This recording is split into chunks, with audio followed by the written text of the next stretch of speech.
Martial master के इस episode की शुरुआत में हम मिस रुयू और इस लड़की को देखते हैं जिसे यहाँ पर इस प्रोटेक्टिव बैरियर को बनाए रखने में काफी ज्यादा दिक्कत का सामना करना पड़ रहा था, क्योंकि आसमान से काफी ज्यादा हाई अमाउंट में थंडर की एनर्जी गिर रही होती है। और इन सब चीजों को देखकर फेंगली यहाँ पर काफी ज्यादा हंसने लगता है, क्योंकि फेंगली को इस जगह पर लग रहा था कि चैंगसा की मौत हो चुकी है। लेकिन तभी एक स्लैश अटैक सीधे आकर फेंगली को लग जाता है, जिसकी वजह से वह दूर जाकर गिरता है। और इस चीज की वजह से फेंगली काफी ज्यादा इंजर्ड भी हो गया था। इसीलिए फेंगली को काफी ज्यादा गुस्सा आ जाता है और वो बोलता है, मेरे पास विंड और थंडर स्वॉर्ड अभी भी मौजूद है, इसीलिए आज यहाँ पर चैंगसा को मरने से कोई भी नहीं बचा सकता है, क्योंकि मैंने जो अटैक यहाँ पर चैंगसा के ऊपर किया है वो काफी ज्यादा पावरफुल है। यह बोलने के बाद फेंगली अपने अटैक की ओर देखने लगता है, जहाँ पर कुछ हलचल होना शुरू हो जाता है और चैंगसा एक ही झटके में यहाँ पर फेंगली के अटैक को डिस्ट्रॉय कर देता है, जिसकी वजह से यहाँ पर एक काफी ज्यादा पावरफुल ब्लास्ट होता है। और चैंगसा एक बहुत ही ज्यादा आइकॉनिक एंट्री लेता है, क्योंकि वो बहुत ही कूल तरीके से आगे की ओर बढ़कर आ रहा था, जिसे देखकर फेंगली की आंखें फटी की फटी रह जाती है। साथ ही मिस रुयू और इसके सभी साथी चैंगसा को देखकर काफी ज्यादा खुश हो जाते हैं, क्योंकि अब चैंगसा की बॉडी के अंदर से काफी ज्यादा हाई अमाउंट में स्पिरिचुअल एनर्जी बाहर निकलने लगती है। और चैंगसा अपने साथियों की ओर देखता है, जिसकी वजह से ये लोग भी काफी ज्यादा मोटिवेट हो जाते हैं। और मिस रुयू और ये लड़की यहाँ पर अपनी पावर को बढ़ाकर इन दोनों एल्डर के ऊपर हमला करना शुरू कर देते हैं। साथ ही डीमन किंग भी अब अपनी पूरी पावर के साथ इन लोगों के साथ फाइट करने लगता है। मगर इस जगह पर सबसे ज्यादा कोई शौक था तो वह फेंगली था, जिसे अपनी आंखों के ऊपर भरोसा नहीं हो रहा था कि चैंगसा कैसे जिंदा है।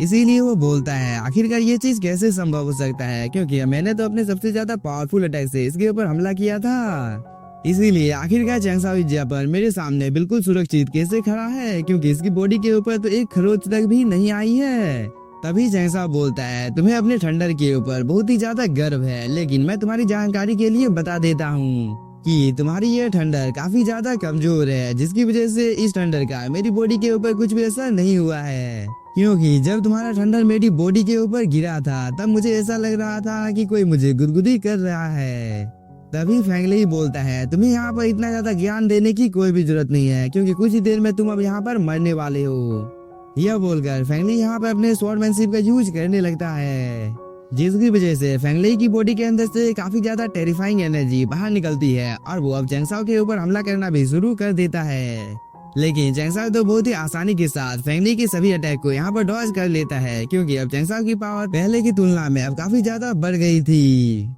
इसीलिए चाहे इस जगह पर फेंगली कितने भी ज्यादा अटैक चैंगसा के ऊपर क्यों न कर ले, लेकिन चैंगसा इसके सभी अटैक को डॉज कर लेता है। साथ ही चैंगसा को जैसे ही मौका मिलता है वह भी फेंगली के ऊपर कई सारे अटैक करना शुरू कर देता है, जिसकी वजह से फेंगली को थोड़ी सी प्रॉब्लम होने लगती है, क्योंकि एक अटैक तो यहाँ पर फेंगली को लगने ही वाला था, जिसे वह टाइम रहते ही डॉज कर लेता है। इसके बाद हम लोगों को इन दोनों के बीच में एक काफी ज्यादा खतरनाक बैटल को दिखाया जाता है, जहाँ पर इन दोनों में से ही कोई भी हार मानने का नाम नहीं ले रहा था। और फेंगली यहाँ पर चैंगसा के ऊपर अपने बेस्ट मूव से हमला कर रहा था, लेकिन चैंगसा तो पहले से ही और फेंगली तो अपने बेस्ट मूव से चैंगसा के ऊपर हमला कर रहा था, लेकिन चैंगसा तो बहुत ही आसानी के साथ फेंगली के अटैक को डिस्ट्रॉय कर देता है, जिसकी वजह से यहाँ पर एक काफी ज्यादा पावरफुल ब्लास्ट होता है। और इस चीज को देखकर ये कल्टीवेटर यहाँ पर काफी ज्यादा घबरा जाता है। साथ ही मिस रुयू अपने मन में सोचने लगती है कि चैंगसा की पावर पहले की तुलना में अब काफी ज्यादा बढ़ चुकी है। तभी ये लड़की भी अपने मन में चैंगसा के बारे में सोचने लगती है कि चैंगसा ने किस तरीके से इसकी जान को बचाया था।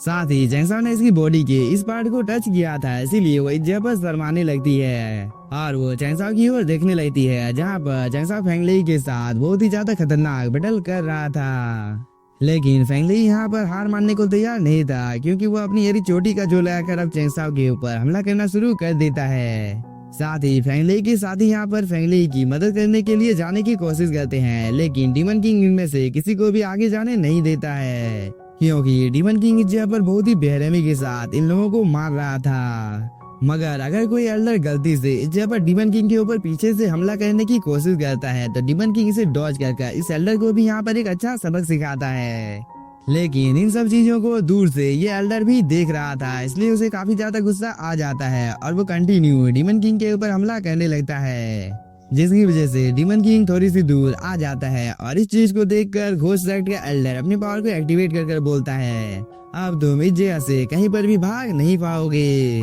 यह बोलकर घोस्ट साइड का एल्डर काफी सारे घोस्ट से यहाँ पर डीमन किंग के ऊपर हमला करना शुरू कर देता है, जिसे डीमन किंग बहुत ही आसानी के साथ डिस्ट्रॉय कर पा रहा था। लेकिन यहाँ पर इन घोस्ट की संख्या काफी ज्यादा थी, जिसकी वजह से डीमन किंग को थोड़ा सा गुस्सा आ जाता है और वो एक ही झटके में यहाँ पर इन सभी घोस्ट को डिस्ट्रॉय कर देता है, जिसे देखकर घोस्ट साइड का एल्डर बोलता है, अब मैं तुम्हें जान से मार डालूंगा। यह बोलकर वो यहाँ पर और एक फॉर्मेशन को बना देता है, जिसके अंदर से काफी ज्यादा घोस्ट बाहर निकलकर अब डीमन किंग के ऊपर हमला करना शुरू कर देते हैं। लेकिन घोस्ट साइड के एल्डर का अटैक इस जगह पर डीमन किंग का कुछ भी बिगाड़ नहीं पाता है, इसीलिए डीमन किंग घोस्ट साइड के एल्डर का इस जगह पर काफी ज्यादा मजाक उड़ाने लगता है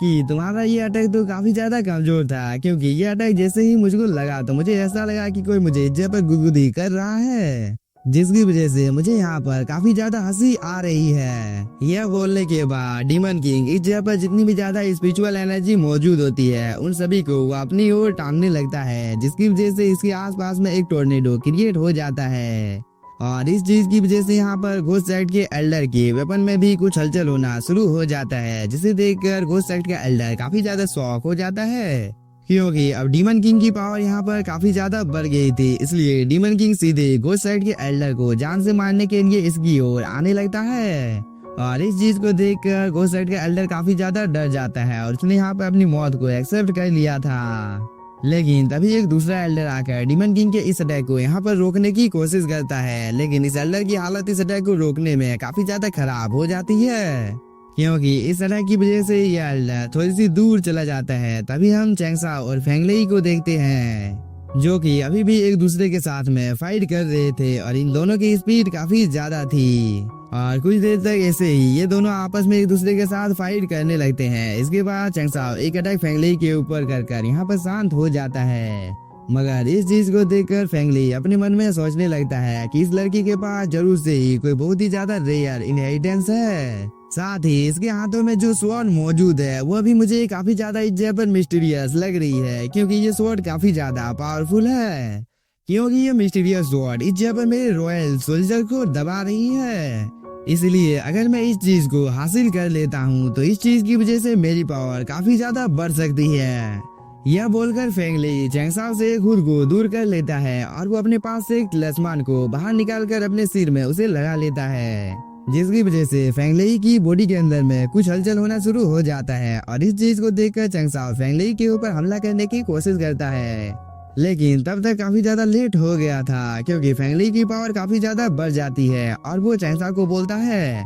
मैं तुमको जान से मार डालूंगा। यह बोलकर फेंगलेई एक स्लैश अटैक चैंगसा के ऊपर कर देता है, जिसकी वजह से कई सारे माउंटेन एक ही झटके में डिस्ट्रॉय हो जाते हैं, लेकिन इस स्लैश अटैक का चैंगसा के ऊपर कोई भी असर नहीं पड़ता है, क्योंकि वह टाइम रहते ही अपनी जगह से गायब हो गया था। और इस चीज को देखकर फेंगलेई काफी ज्यादा शॉक हो जाता है, इसलिए वो अपने आसपास में चैंगसा को ढूंढने लगता है। तभी चैंगसा दोबारा से यहाँ पर आ जाता है और वो बोलता है, क्या ये तुम्हारा बेस्ट मूव था? तो यह काफी ज्यादा कमजोर है। यह बोलकर चैंगसा अपने पास से ग्रीन लोटस को बाहर निकाल लेता है और वो उससे फेंगलेई के ऊपर एक अटैक कर देता है और इस अटैक की वजह से फेंगलेई दूर चला जाता है। साथ ही वो यहाँ पर चैंगसा के पास इतने ज्यादा रेयर इनहेरिटेंस को देखकर काफी ज्यादा शॉक हो जाता है, क्योंकि चैंगसा के हाथों में ग्रीन लोटस फायर मौजूद होती है, जो कि एक काफी ज्यादा रेयर ट्रेजर है। और चैंगसा इस जगह पर ग्रीन लोटस से फेंगलेई के ऊपर हमला कर देता है, जिसकी वजह से फेंगलेई को कुछ भी समझ में नहीं आता है कि अब वो इस जगह पर क्या करेगा,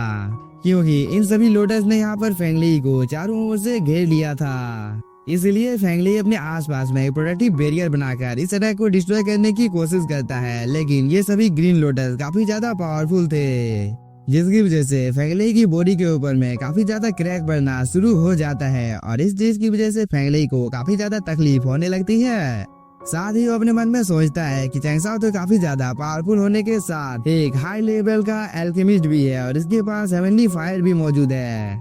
और चैंगसा का चेहरा मुझे इस जगह पर इतना जाना पहचाना क्या लग रहा है, इसलिए चैंगसा क्या तुम यहाँ पर मुझे बता सकते हो कि मार्शल एम्परर किन चैन के साथ आखिरकार तुम्हारा क्या संबंध है? इस बार चैंगसा अपने मन में सोचने लगता है कि वुयू में शायद से आज से पहले किन चैन नाम का यूज शायद पहले कभी नहीं किया गया है। यह बोलकर चैंगसा यहाँ पर काफी ज्यादा हंसने के बाद फेंगलेई को बोलता है, मैं ही मार्शल एम्परर हूँ। और इस बात को सुनकर यहाँ पर मिस रुयू और बाकी के सभी लोग काफी ज्यादा शॉक हो जाते हैं। तभी फेंगली बोलता है, क्या सिटी को डिस्ट्रॉय करने वाला मार्शल एम्परर तुम हो? मगर मुझे जहाँ तक पता है कि हाशिया स्पर सिटी को डिस्ट्रॉय करने वाला एम्परर आज से 300 साल पहले मर चुका है। यह बोलने के बाद फेंगली यहाँ पर काफी ज्यादा गुस्से में आ जाता है और वो अपनी एनर्जी को रिलीज करता है, जिसकी वजह से चैंगसाओ का अटैक एक ही झटके में डिस्ट्रॉय हो जाता है। साथ ही अब फेंगली की पावर पहले की तुलना में काफी ज्यादा बढ़ गई थी, क्योंकि अब फेंगली की बॉडी के अंदर से काफी ज्यादा टेरिफाइंग एनर्जी बाहर निकलने लगती है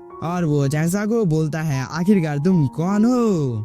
फेंगली के ये बोलने के साथ ही हम लोगों का ये एपिसोड हो जाता है खत्म। तो अभी तक आप लोगों ने 10,000 वर्ल्ड के लेटेस्ट एपिसोड को नहीं देखा है तो जाकर उसे भी देख लीजिएगा। और अभी तक आप लोगों ने अगर वीडियो को लाइक और चैनल को सब्सक्राइब नहीं किया है तो कर लीजिए। और थैंक यू फॉर वॉचिंग।